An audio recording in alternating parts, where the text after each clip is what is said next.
नमस्कार मित्रांनो, मी श्रीकांत पवनीकर.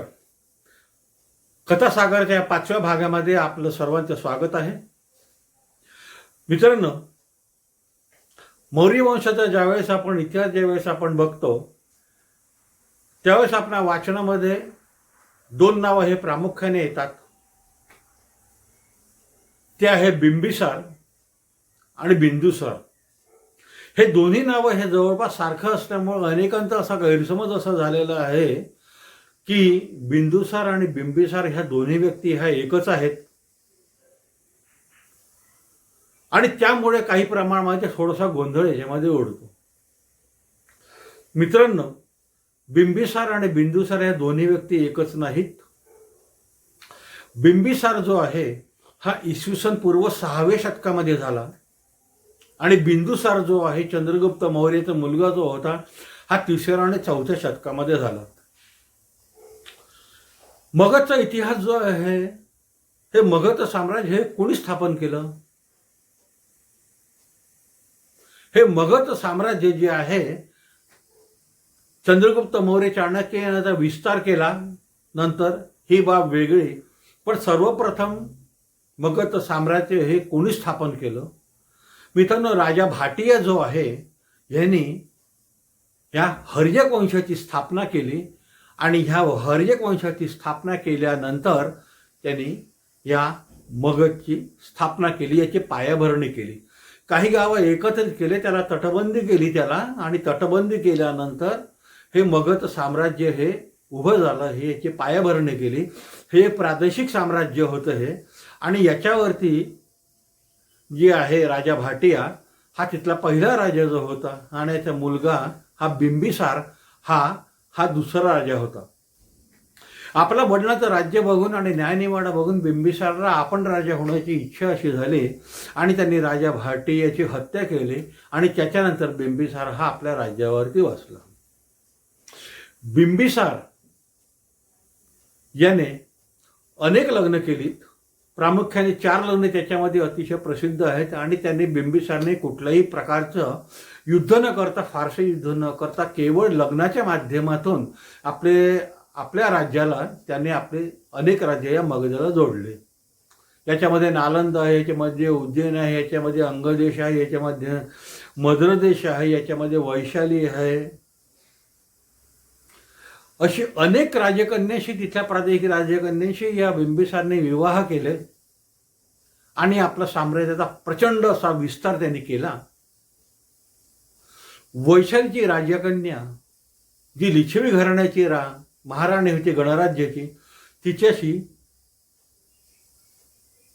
बिंबिसाराने तिचा विवाह केला आणि यांच्यापासून जो पुत्र झाला त्याचं नाव आहे अजातशत्रू. ह्या बिंबिसारने आपलं साम्राज्य अनेक ठिकाणी वाढवलं आणि अनेक ठिकाणी वाढवल्यानंतर त्याचा पुत्र जो आहे हा जो अजातशत्रू जो आहे हा ज्यावेळेस आपल्या वडिलांचं साम्राज्य ज्यावेळेस बघायचा त्यावेळेस त्याच्याही मनामध्ये अशी इच्छा झाली आपणही वडिलांप्रमाणे राजा व्हावं आणि आपणही न्यायनिवाडा करून आपण राजसत्तेवर यावं, आपण सिंहासनावरती यावं. बिंबिसार एकूण 67 वर्ष जगला आणि त्याने 52 वर्षापर्यंत राज्य केलं. अजातशत्रू हा 48 वर्ष जगला, 15व्या वर्षी या गादीवरती आला आणि त्याने 32 वर्षापर्यंत राज्य केलं.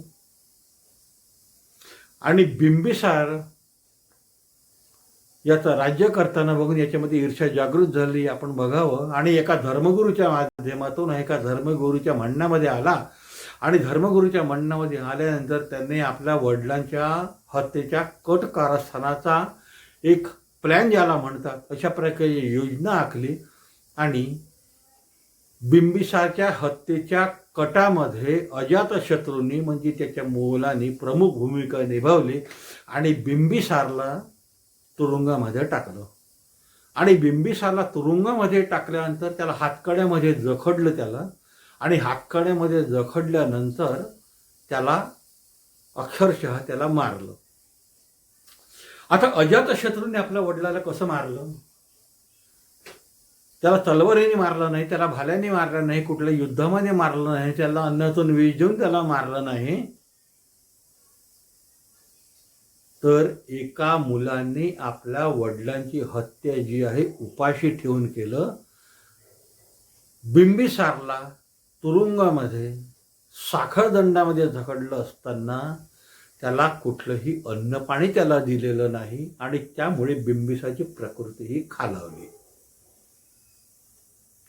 प्रकृती खालावलेली बघून बिंबिसारची पत्नी जी होती यशोधरा ही लपून छपून तुरुंगामध्ये त्याला अन्न आणि पाणी द्यायची आणि त्यामुळे काय झालं की बिंबिसारची प्रकृती थोडीशी चांगली व्हायला लागली. हा अजातशत्रू आपल्या वडिलांवरती निगराणी ठेवण्याकरता अधूनमधून तुरुंगात जायचा आणि त्यावेळेस त्याला दिसलं की आपल्या वडिलांची प्रकृती ही चांगली होत आहे. ज्यावेळेस त्यांनी चौकशी केली त्यावेळेस त्याला कळलं की यशोधरा जी आहे ती तुरुंगामध्ये अन्न आणि पाणी नेऊन देते. अजातशत्रूंनी तिथं अन्न आणि पाणी बंद केलं आणि परत आपल्या वडिलांना उपाशी ठेवणं त्यांनी सुरू केलं. काही दिवसानंतर अजातशत्रूच्या लक्षामध्ये आलं की आपण ज्याच्या म्हणण्यामध्ये आलो होतो, जे धर्मगुरूजी होते त्यांच्या म्हणण्यामध्ये आपण आलेलो होतो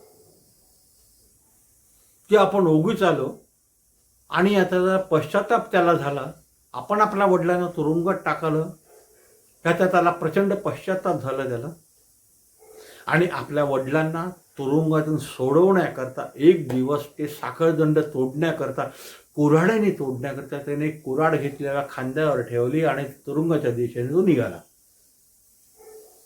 क्लायमॅक्स बघा, ज्यावेळेस तुरुंगाच्या दिशेने तो निघाला त्यावेळेस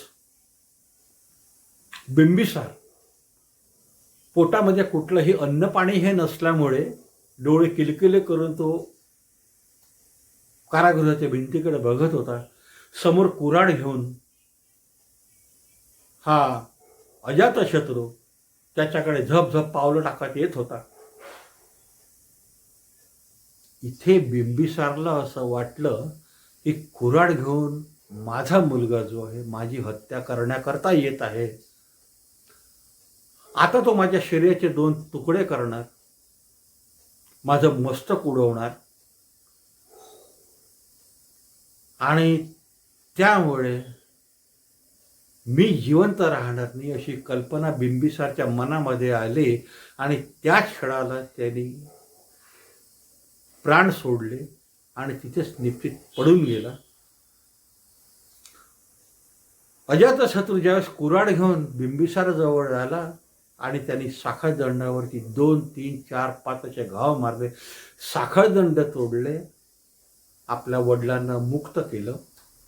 पण ज्या वेळेस अजातशत्रूंनी आपल्या वडिलांना मुक्त केलेलं होतं त्यावेळेस बिंबिसारचे प्राणपाखरू जे आहे ते उडून गेलेले होते. ज्याप्रमाणे भाटियाची हत्या बिंबिसारने केली त्याचप्रमाणे त्याची हत्या त्याच्या मुलाने अजातशत्रूंनी केली. ज्याप्रमाणे अजातशत्रूंनी बिंबिसारची हत्या केली त्याचप्रमाणे अजातशत्रूची हत्या त्याचा मुलगा उदयन यांनी केली. ज्याप्रमाणे उदयनने त्याची हत्या केली त्याचप्रमाणे उदयनची हत्यासुद्धा त्याचा मुलगा अनिरुद्ध यांनी केली. आणि हर्यक वंशाचा शेवटला राजा जो होता त्याचं नाव होतं नागदशक. ह्या नागदशकाला प्रजा सांभाळती आली नाही. प्रजेने उठाव केला आणि उठाव केल्यानंतर ह्या नागदशकाचा सेनापती म्हणा किंवा सरदार जो होता त्याचं नाव होतं शिशुनाग आणि इथून मग शिशुनाग या वंशाची स्थापना ह्या मगर साम्राज्यामध्ये झाली. अशा प्रकारचा बिंबिसारचा अंत जो आहे हा अजातशत्रूने केला. त्याचा पश्चाताप झाला ही गोष्ट वेगळी, परंतु या हत्येमध्ये अजातशत्रूचा प्रामुख्याने हात होता, त्याची प्रमुख भूमिका होती. ही एक अजातशत्रू आणि बिंबिसार या पितापुत्रांची कथा ही आपल्याला कशी वाटली ह्याचं उत्तर जे आहे, याचे कॉमेंट जे आहे, ह्याची प्रतिक्रिया जी आहे आपण सोशल मीडियावरती द्या, व्हायरल करा आणि त्याचा सर्वत्र एक प्रचार करा, लाईक करा, शेअर करा. मी श्रीकांत पावनीकर, कथानगर कथासागरच्या या 5व्या भागामध्ये आपलं मनपूर्वक परत एकदा स्वागत आहे. माझा संपर्क क्रमांक आहे 9422084145. धन्यवाद.